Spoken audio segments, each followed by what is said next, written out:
live in a time when Islam is impacting Western culture like never before. But what do we really know about it? Carolyn sat down with Rashid, the host of a popular Arabic TV show, and got some straight answers. Rashid, thanks for the invitation to visit you today and learn more about Islam. And you host a program called Taking Off the Mask. Exactly. It airs on satellite television. People can also stream it on the web. Tell us a little bit about that. Well, it's a show that we started like a year now, almost a year, and it talks about different subjects in Islam, and it's taking off the mask of Islam, exactly. All right, take off the mask for us, because I think the average American woman doesn't really understand the religion of Islam. In fact, I was watching a women's show shortly after 9/11 where the host said that Allah and Jehovah are really just the same God. What would you say to that? Well, it looks, for the first time, it looks like if we have the same God. That happens to me when I was a Muslim and I was reading the Bible. But when you go further and you see some attributes to God and to Allah, you will make a big difference between the two. So Allah and Jehovah are not the same God? They are not. Let me give you some examples. From the Bible we can see clearly God is love. And all the facts in the Bible are based on this fact that God is love. When you go to Islam, you will not find a single verse that says God is love.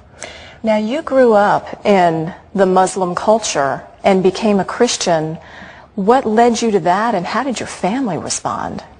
Well, it's a big, it's a long story, but it started one day. I was like listening to a show in the radio, and that the first time when I heard about Jesus, and I started like a long way of correspondence courses and comparing Christianity to Islam. At the end, I was like amazed. The gospel really is the truth, and Jesus is love. So that touched my heart and changed me totally.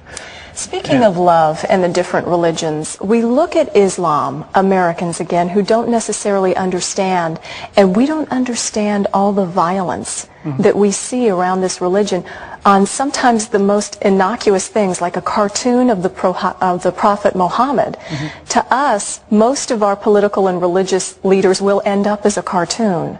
But to see that sort of caricature of the Prophet Mohammed means what to the Islamic people? Well, we need to understand two things to understand what happened with the subject of cartoons. The first thing, there is no freedom of speech in Islam. You cannot talk about Quran or Muhammad or the followers of Muhammad.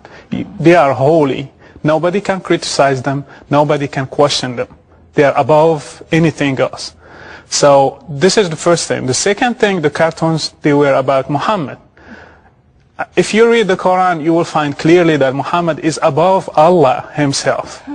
And all the clerics, they agreed that if somebody criticizes Muhammad or make fun of him, he should be killed. And above Allah? He's above Allah. And if you criticize, for example, if you make fun of God, not all the clerics agreed that a person should be killed. But if you do it about Muhammad, they all agreed that the person should be killed. Wow. Now, one thing that I do want to make known is we're talking about the religion of Islam as opposed to the Muslim people, who are wonderful people, true? Yes. So many Muslims, they are wonderful people. I still have so many friends, Muslims. The majority of my family members, they're still Muslims. And they are wonderful people, they are peaceful, they are loving people. But the problem is with Islam itself. The teaching of Islam, they are violent, and terrorism, there is a lot of terrorism there. There's a lot of jihad verses. So the problem is not with the people, it's with what the teaching of Islam is. Let's talk about that a little bit, because we hear about the Quran.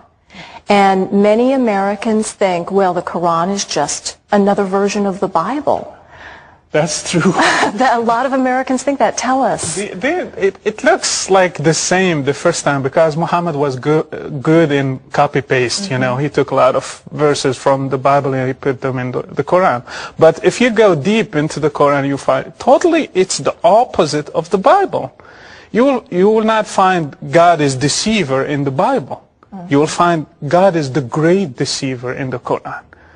God is love in the Bible. God is not love in the Quran. He loves only Muslims. He hates non-believers, non-Muslims. You will find God teaches us to forgive people. In Quran, He teaches us to kill the enemies of Allah. And it's totally two different directions. It's not even close. Well, that's another confusing fact. We hear that the Islamic religious leaders saying we accept other religions. We are tolerant of other religions, and then you hear things like this. What is the truth?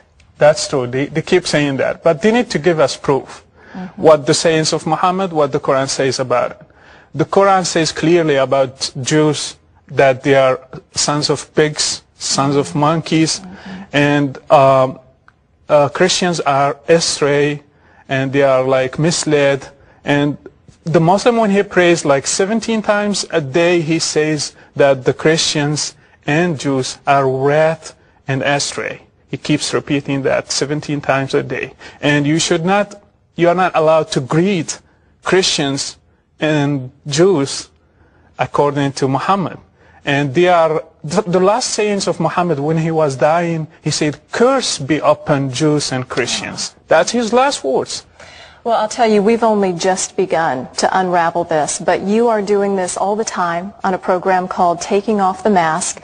You can see it on all sorts of satellite programs. You can also go on the web and find out more about it. Rashid, thanks for letting us visit today. We appreciate it. Well, thank you for